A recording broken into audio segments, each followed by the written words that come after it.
Hello friends, स्वागत करता हूँ आपको अपने इस नए वीडियो में।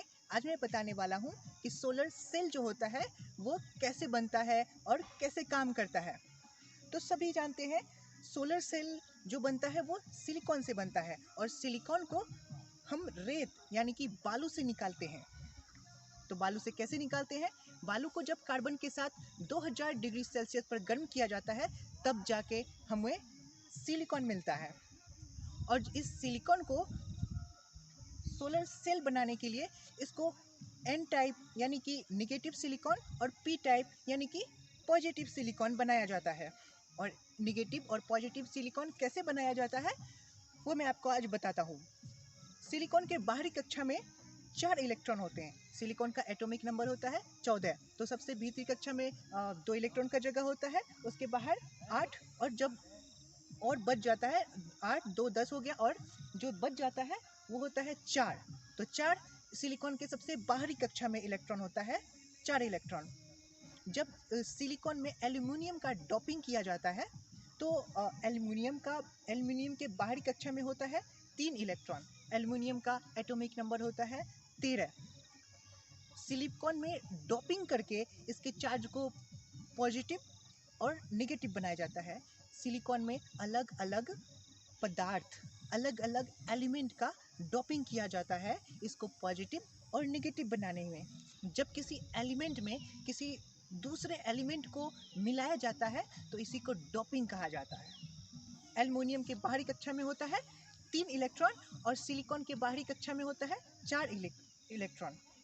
और पूरा कक्षा 8 इलेक्ट्रॉन जो होता है, एक कक्षा में 8 इलेक्ट्रॉन का जगह होता है। तो सिलिकॉन में 4 इलेक्ट्रॉन पहले से था, एल्युमिनियम का 3 इलेक्ट्रॉन हो गया 7 इलेक्ट्रॉन। अभी भी कक्षा पूरा नहीं हुआ है। अब उसको 1 इलेक्ट्रॉन का ज़रूरत है, यानी कि वहाँ पर 1 इलेक्ट्रॉन का कमी हो गया है। एक इलेक्ट्रॉन का कमी हो गया है और इलेक्ट्रॉन जो होता है वो निगेटिव चार्ज का होता है। 1 इलेक्ट्रॉन का कमी हो गया है, यानी कि एक निगेटिव, थोड़ा सा निगेटिव चार्ज का कमी हो गया है। इसका मतलब वो जो एल्युमिनियम का जब हम सिलिकॉन में डोपिंग किए तो वो पॉजिटिव हो गया। और जब इसी सिलिकॉन में फास्फोरस का डोपिंग किया जाता है, फास्फोरस के बाहरी कक्षा में होता है 5 इलेक्ट्रॉन और सिलिकॉन के बाहरी कक्षा में होता है 4 इलेक्ट्रॉन। जब फास्फोरस का डोपिंग सिलिकॉन में किया जाता है तो इसके मिश्रण के बाहरी कक्षा में हो जाता है 1 इलेक्ट्रॉन जो होता है वो एक्स्ट्रा हो जाता है, यानी कि माइनस चार्ज जो होता है ना वो एक्स्ट्रा हो जाता है। इसलिए ये जो मिश्रण है ये माइनस हो जाता है, ये निगेटिव हो जाता है।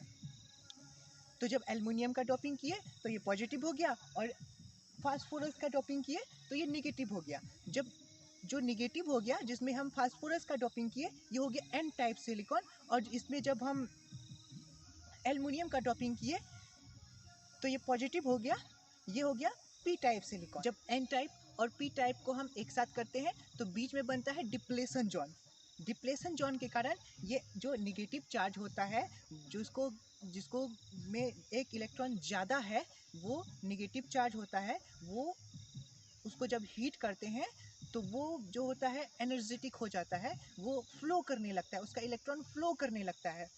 तो इसलिए बीच में डिप्लेशन जोन बनाया जाता है ताकि ये डायरेक्ट पी पॉजिटिव टाइप, यानी कि जिसको 1 इलेक्ट्रॉन का ज़रूरत है उसमें इसका इलेक्ट्रॉन ना आ जाए, इसके लिए बीच में डिप्लेशन जोन बनाया जाता है। जब ये डिप्लेशन जोन है ये डायरेक्ट इसमें पॉजिटिव टाइप में आ नहीं सकता है। इसको जब गर्म करते हैं तो ये जब इलेक्ट्रॉन फ्लो होने लगता है इसमें डायरेक्ट आ नहीं सकता है, इसलिए उसमें वायर जोड़ देंगे। और जब इसमें वायर जोड़ देंगे तो वायर के थ्रू इलेक्ट्रॉन उसमें फ्लो होने लगेगा। और जब इलेक्ट्रॉन फ्लो होता है, इलेक्ट्रॉन जब फ्लो करता है इसी को कहते हैं करंट, इसी को करंट कहते हैं, आपने पढ़ा होगा।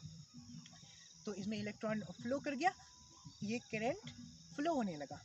और एक सोलर सेल जो होता है उसका पावर होता है 4 वाट और वोल्टेज होता है 0.5 वोल्ट। 0.5 वोल्ट में कुछ भी नहीं चलेगा। हमारा एक फैन भी चलता है तो 220 वोल्ट पे चलता है। तो एक सेल का जो वोल्टेज होता है 0.5 वोल्ट का होता है एक सेल, और वो एक सेल भी 8 एम्पियर का करंट देता है। ये कैसे देता है मैं बताऊंगा इसको अगले वीडियो में। मैं अगले वीडियो में बताऊंगा कि एक पूरा मॉड्यूल जिसको एक प्लेट बोलते हैं वो कैसे बनता है और ये कैसे काम करता है। मैं बिल्कुल बेसिक चीज़ों को बताऊंगा। इस वीडियो में इतना ही। नमस्कार।